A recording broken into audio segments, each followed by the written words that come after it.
شهر رمضان الذي أنزل فيه القرآن. عليكم ورحمة الله وبركاته. الحمد لله رب العالمين أنعم علينا بنعمة الإيمان والإسلام وجعلهما رحمة للأنام إلى خير ما يرام. أشهد أن لا إله إلا الله وحده لا شريك له وأشهد أن محمدا عبده ورسوله لا نبي بعده.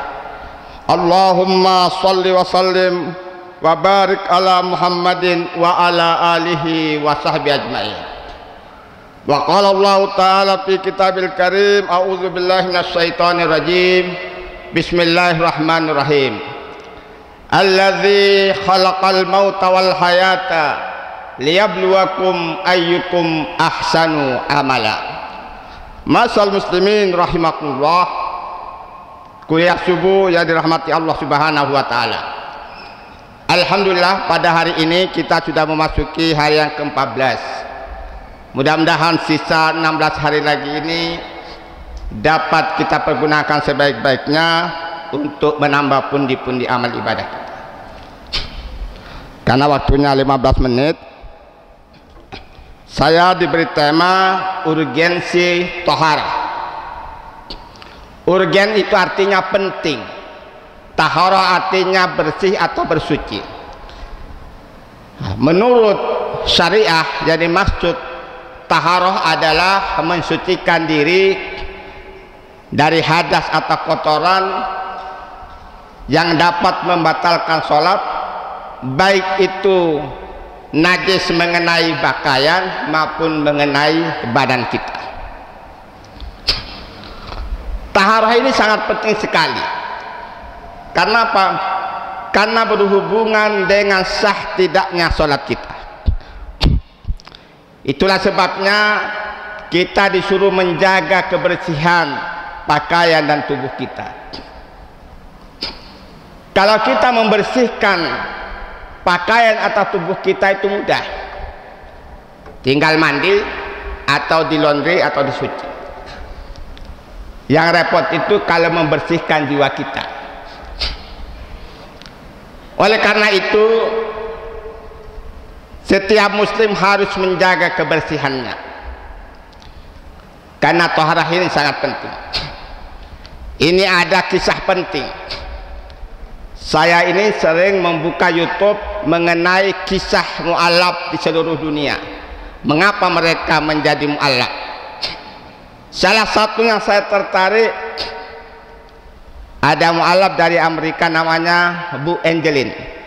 Ini tertarik masuk Islam gara-gara celana dalam bersih. Gara-gara celana dalam. Bagaimana kisahnya? Ibu Angelin ini membuka jasa laundry di sekitar rumahnya, karena sekitar rumahnya ada universitas, di mana di situ banyak anak kos, baik itu dari Amerika atau luar Amerika, termasuk dari Timur Tengah.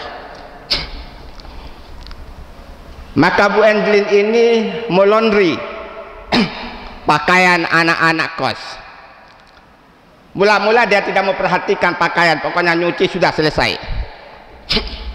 Tapi pada suatu saat ketika dia memasukkan pakaian ke mesin cuci, dia melihat pakaian dalam atau CD seorang anak itu kok bersih sekali, tidak ada noda hitam atau noda kuning di celana dalamnya. Ibu ini menganggap itu biasa, mungkin kebetulan celana dalamnya baru atau apa. Tapi kemudian berbulan-bulan dia menyaksikan, kok anak ini celananya selalu bersih dibandingkan temannya yang lain. Maka Bu Angelin ini penasaran kemudian ketika anak itu nyetor lagi pakaiannya, maka Bu Angelin ini bertanya, "Nak, mohon maaf, kamu dari mana aslinya?" Saya dari Timur Tengah. Agamamu apa? Agama saya Islam. Maaf saya bertanya, celana dalammu kok selalu bersih? Tidak ada noda hitam atau noda putih di celanamu? Maka anak ini bercerita, saya ini seorang muslim. Dalam agama kami dianjurkan untuk bersih, karena pakaian yang kami pakai ini termasuk celana dalam itu kita gunakan juga untuk melaksanakan sholat atau ibadah, sehingga kalau tidak bersih kotor maka sholat kami tidak sah. Oh begitu. Bu Angelin bertanya, oh begitu bersihnya agamamu sampai-sampai tidak boleh pakaian itu terkotori oleh noda. Padahal kalau sampean pergi ke Juanda airport, sampean lihat orang barat kalau masuk kamar mandi entah itu BAB atau kencing itu cukup pakai tisu basah, cewer gini selesai. Kalau kita kan enggak, kalau enggak pakai air enggak mantep, rasanya geli.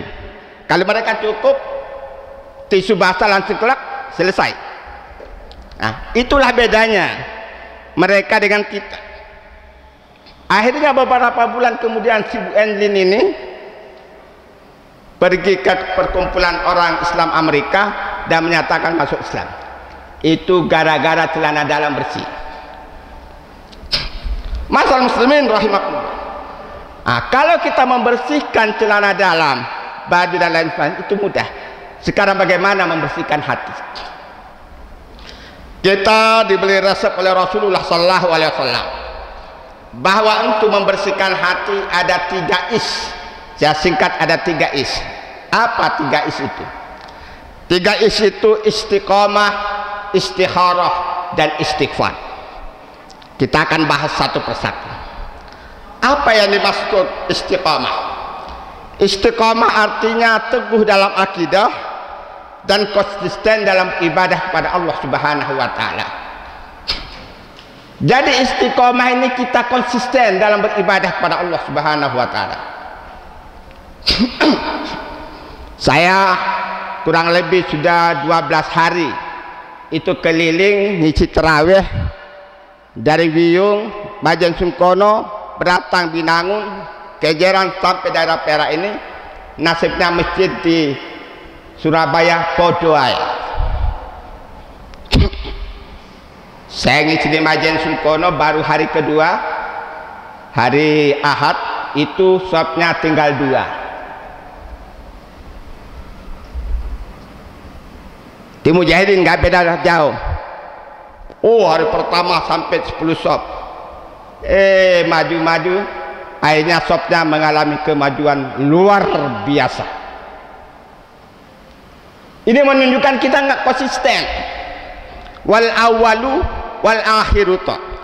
Awal to dan akhir, tengah-tengahnya bolong. Ini masjid besar. Ini menunjukkan kita ini nggak istiqomah. Sama, nggak beda. Di masjid-masjid saya keliling nggak beda. Tapi kalau kualitasnya bodoh ya. Tak pikir Mujahidin tok. Istiqomah ini penting. Sampai-sampai seorang yang bernama Sufyan bin Abdullah mendatangi Rasulullah.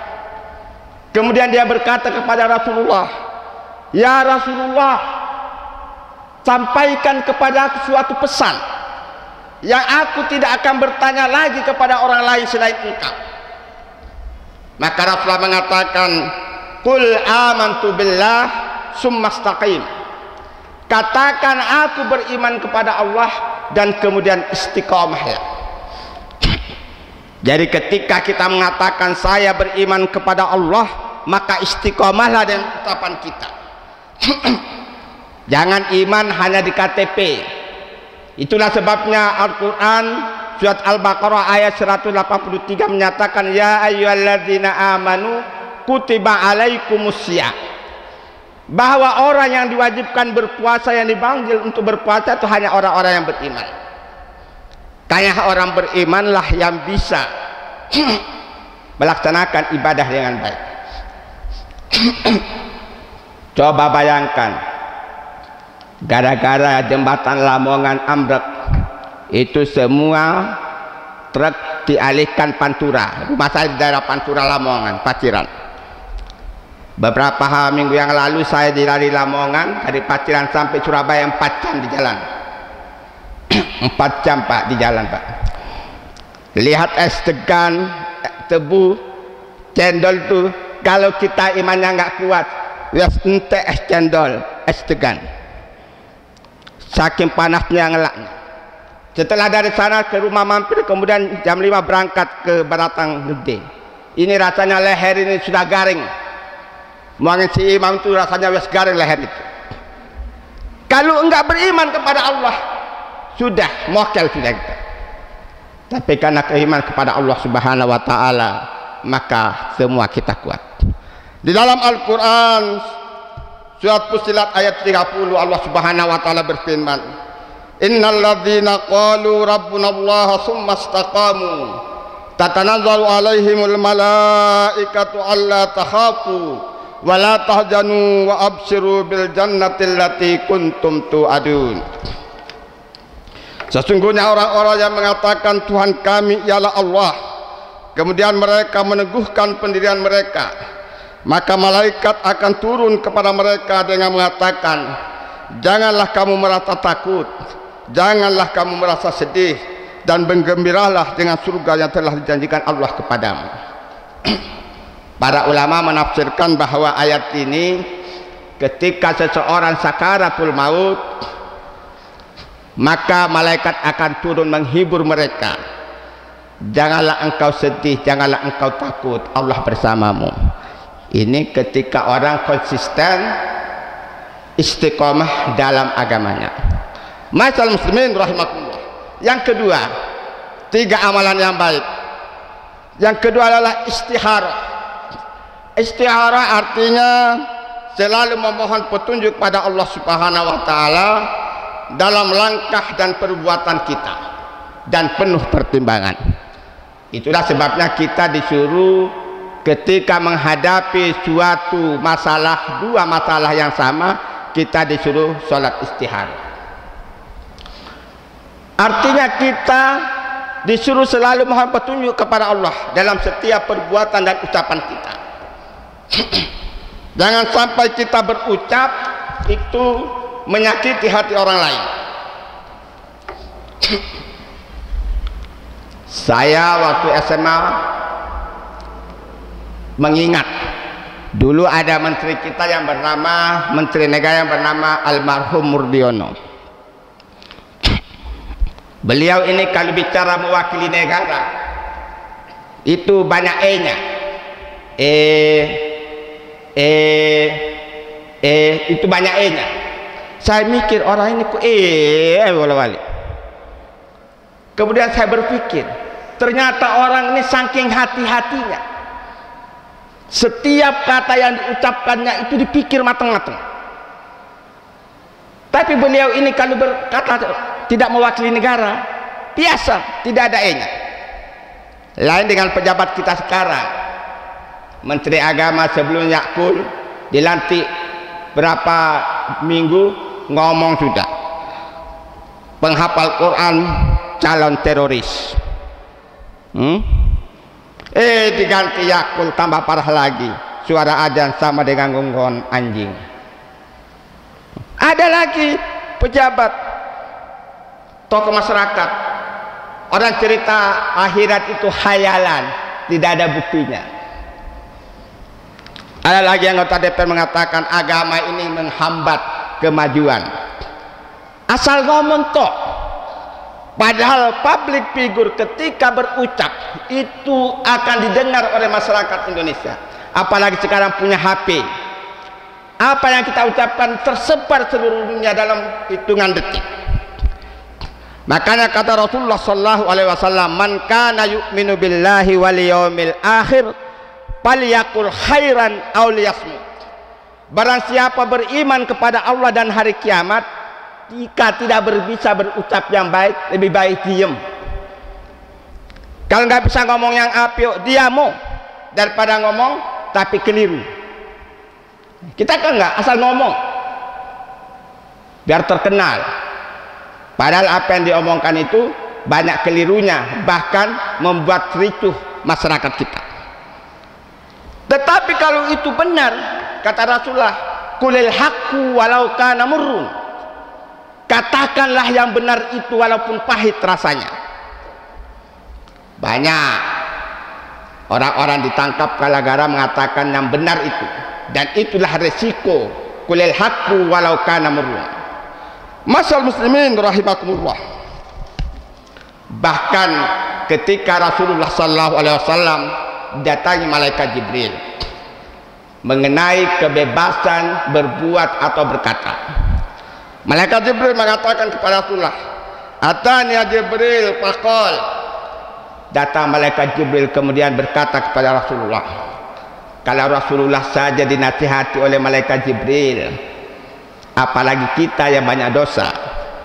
Dan tujuannya apa? Agar disampaikan kepada umatnya, ya Muhammad, isma syi'ta fa innaka maitun.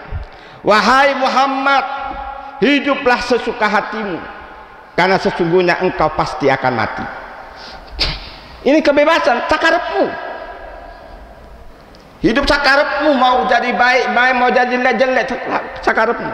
Tapi ketahuilah bahwa di akhir hayatmu ada yang namanya mati. Kita ini semua camat. Apa camat, Pak?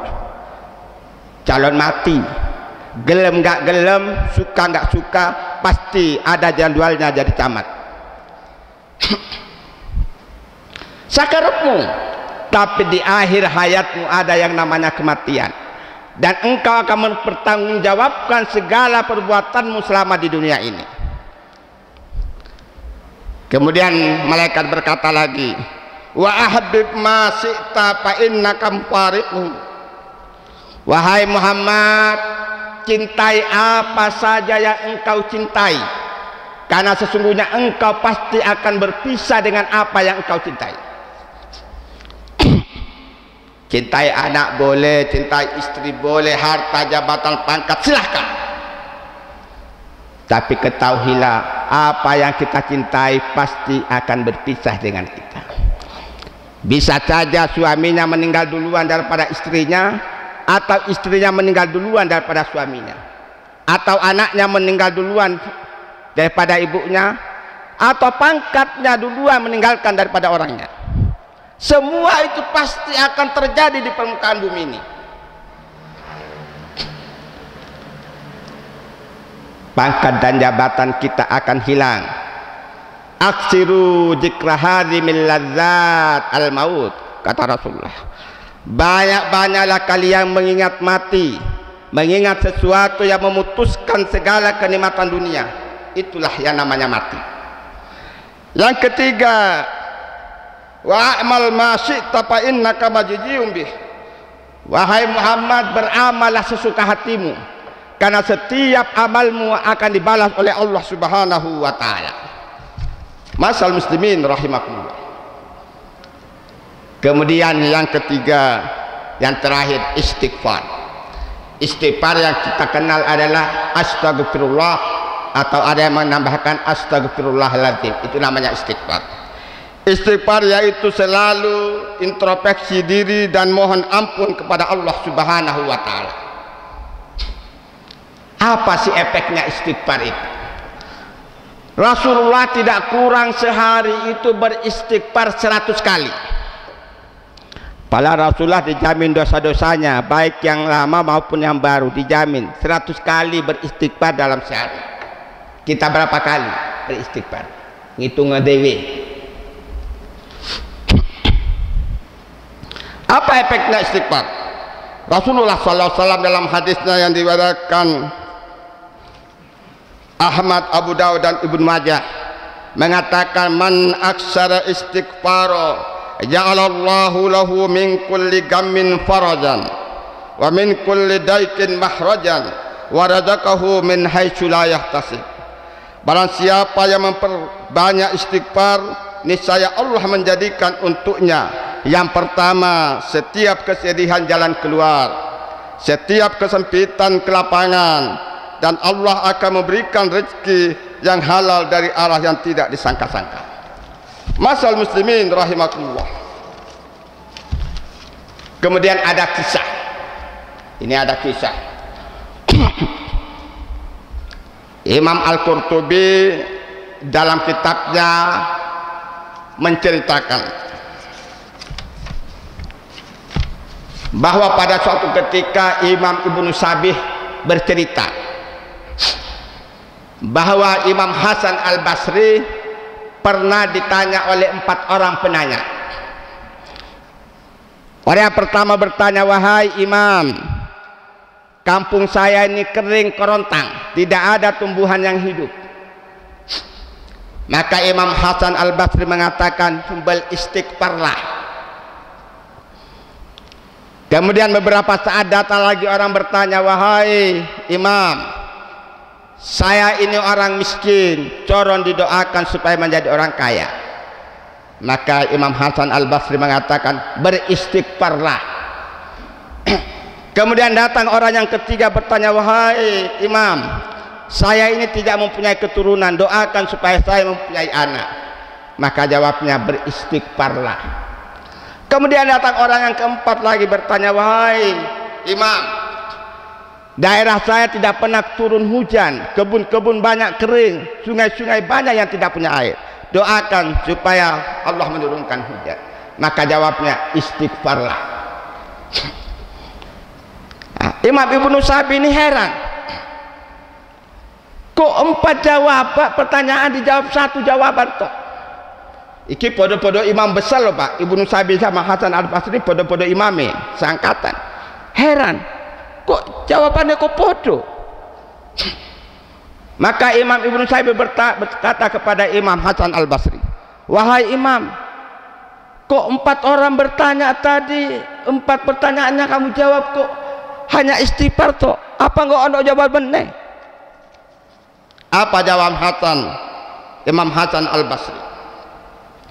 "Itu bukan jawaban saya, itu jawaban Allah di dalam Al-Quran, surat Nuh ayat 10 sampai 12.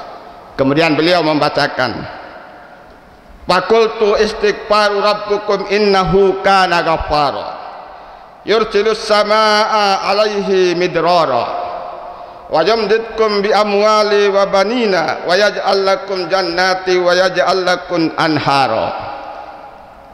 Maka aku katakan kepada mereka, mohon ampunlah kepada Tuhanmu, sungguhnya Dia adalah Maha Pengampun. Jadi ketika kita mohon ampun kepada Allah, maka Allah akan mengampuni segala dosa kita. Dan apa efeknya? Niscaya Dia akan mengirimkan hujan kepadamu dengan lebat, dan memperbanyak harta dan anak-anakmu, dan mengadakan untukmu kebun-kebun, dan mengadakan pula di dalamnya untukmu sungai-sungai. Jadi 4 pertanyaan tadi dijawab oleh Al-Quran dengan 1 jawaban, istighfarlah. Mudah-mudahan dengan 3 istadi, istiqomah, istikharah, dan istighfar, dapat menyebabkan hati kita menjadi bersih. Dan ini mudah dilakukan, tidak pakai biaya banyak-banyak. Istikharah, istighfar itu mudah dilakukan. Sambil naik sepeda motor istighfar, bisa, mudah, tapi berat di timbangan. Mudah-mudahan bermanfaat. Billahi taufiq wal hidayah. Wassalamualaikum warahmatullahi wabarakatuh. Astaghfiruka wa atubu ilaik. Billahi taufiq wal hidayah. Assalamualaikum warahmatullahi wabarakatuh.